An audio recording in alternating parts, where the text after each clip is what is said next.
And at first it was just to throw something, smash some things. He loves to smash up a place, an apartment, furniture. That's what it started with, glass. Threw glass at me, and I started to notice the pattern of escalation where he'd throw glass or turn over a table. Then he would hit the wall, and then he'd hit the wall really close to my head. You know, like when I'm standing there, you know, just hit the wall, screaming at me.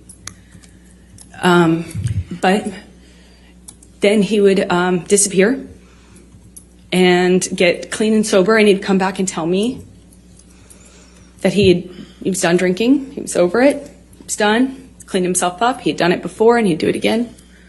And then he would go back to this, like, wonderful, like, almost like just unreal, like, but real, you know, but unbelievably nice, sensitive, kind, warm, generous, interesting, funny man that I loved. And he would make me feel so loved, like I would feel so distant from that thing that was so scary that I would not even recognize it too. And that was how, you know, our relationship kind of started to develop in that first year. Do you remember the first time that he physically hit you? Yes. Please tell the jury about it.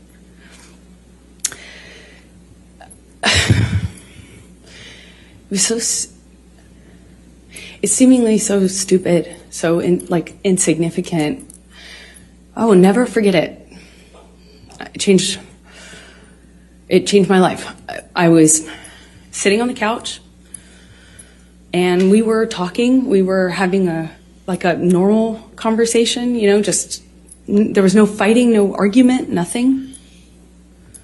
And he was drinking, and I didn't realize at the time, but I think he was using cocaine because it was like there was a jar of cocaine out on the table. I realize that sounds weird, but it was like an actual vintage jar of it.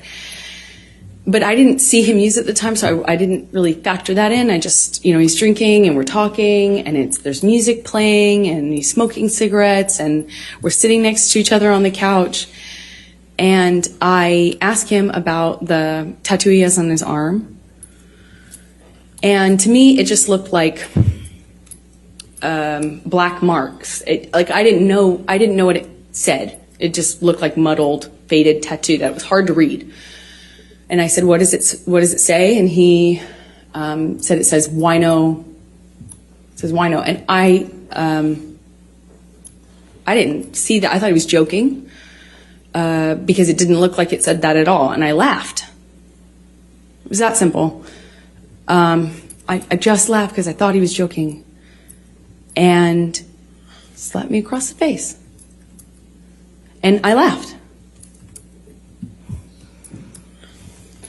I laughed because I didn't know what else to do. I thought, this must be a joke. He said, you think it's so funny? You think it's funny? You think you're a funny? And he slapped me again.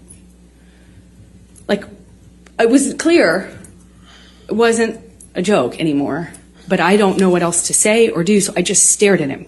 I didn't say anything. I didn't react. I didn't move or freak out or defend myself or say, what are you doing? You're crazy. I just stared at him because I didn't know what else to do.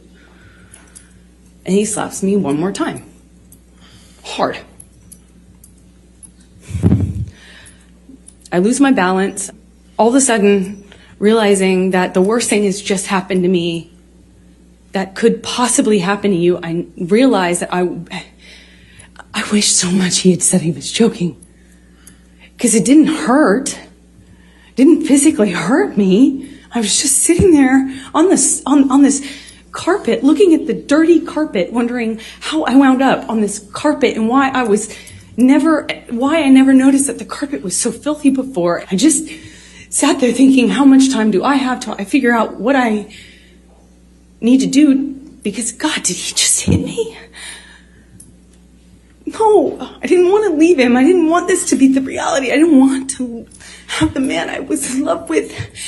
I know you don't come back from that. You know, I'm not dumb. I know you can't hit a woman. You can't hit a man. You can't hit anyone. And I wish I could sit here and say I stood up and I walked out of that house and I drew a line and I stood up for myself. Before I know it, he starts crying.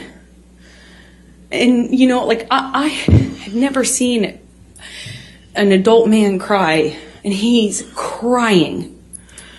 Tears, I mean, just falling out of his eyes. He gets down on his knees and he grabs my hands and he's touching my hands and he's saying to me, I will never do that again. I'm so sorry, baby. I put the f***er away. I thought I killed it and it's done. I thought I put the monster away and I've done it before. It's done. I didn't say anything. I made a point to not say, oh, it's okay or anything like that. I just didn't say anything.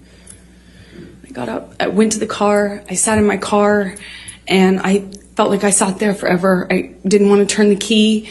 I just leaned my head up against the window, trying to will myself to have the strength to know what I should do in this moment, because I was heartbroken.